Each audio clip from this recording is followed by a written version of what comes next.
नमस्कार, मैं Mukesh Mishra India fast 24 के सभी दर्शकों का स्वागत करता हूं।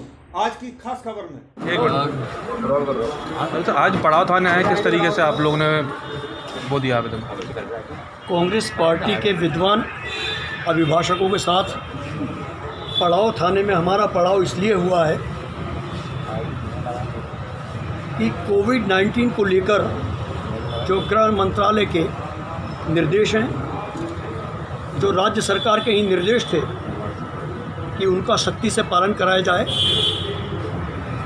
उन निर्णयों के विपरीत गृह मंत्रालय और राज्य शासन के सख्त आदेशों के विपरीत ग्वालियर के जिला प्रशासन ने भारतीय जनता पार्टी के मेंबर बनकर जो 3 दिन तक सदस्यता अभियान के सहभागी बने हैं,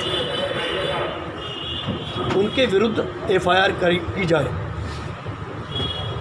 क्योंकि गृह मंत्रालय के निर्देश के अनुरूप ही जिला कलेक्टर ग्वालियर ने एक आदेश निकाला था और आदेश के बिंदु क्रमांक 6 में स्पष्टता लिखा हुआ है कि सामाजिक, राजनैतिक, खेलकूद, मनोरंजन, एकेडमिक, सांस्कृतिक, धार्मिक कार्यक्रम व अन्य बड़े सम्मेलन पूर्णतः प्रतिबंधित रहेंगे। और गृह मंत्रालय के निर्देश में उल्लेख है कि उन निर्देशों की अवहेलना करने पर जिला प्रशासन के प्रमुख ही जिम्मेवार होंगे और उनके लिए यदि वो पालन नहीं हुआ तो 2 साल की सज़ा का प्रावधान है। तो ये सीधी तौर पर कलेक्टर ग्वालियर और एसपी ग्वालियर ने उन निर्देशों की सरेआम सरकार के दबाव में और अपने पदों पर बने रहने के लिए धज्जियां उड़ाई।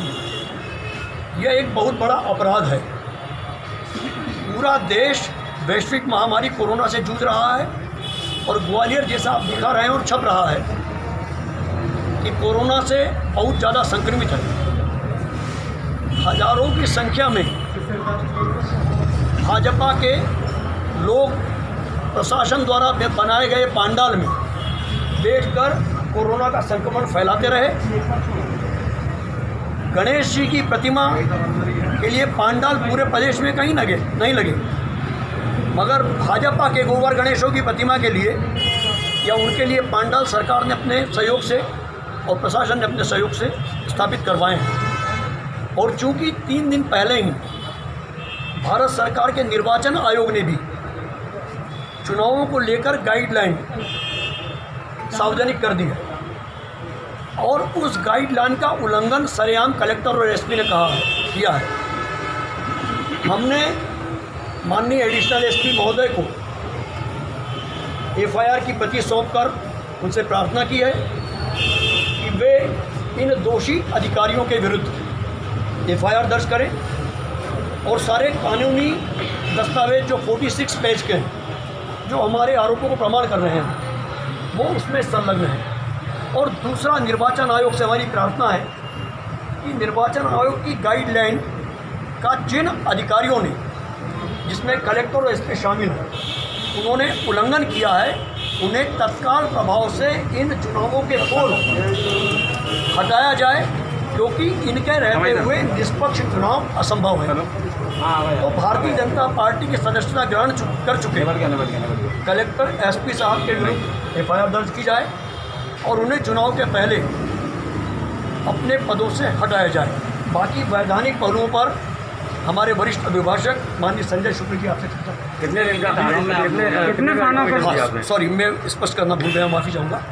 माननीय एडिशनल एसपी साहब ने कहा था सौजन्यवश कि आप 4 थानों पर ना जाकर यदि एक ही थानों पर उन एफआईआर की हमें प्रति दे देंगे तो हम उसको यहाँ कबूल कर लेंगे। और हमने उनसे प्रार्थना की थी कि आप 4 थानों की रिसिप्ट भी हमें दे देंगे तो हमें कोई आपत्ति नहीं है। तो हमने 4 थानों की एफआईआर के लिए निवेदन माननीय एडिशनल एसपी साहब को दिया है। उन्होंने सहर्ष स्वीकार किया है और उन्होंने उसकी प्रति भी हमें हस्ताक्षर के साथ। कितने दिन का समय दिया एफआईआर जी, एफआईआर उनका कितने दिन का समय दिया? यदि 24 से 36 घंटे के बीच, चूँकि हमें मालूम है कि किसी भी एडिशनल एसपी साहब की या टीआई साहब की या सीएसपी साहब की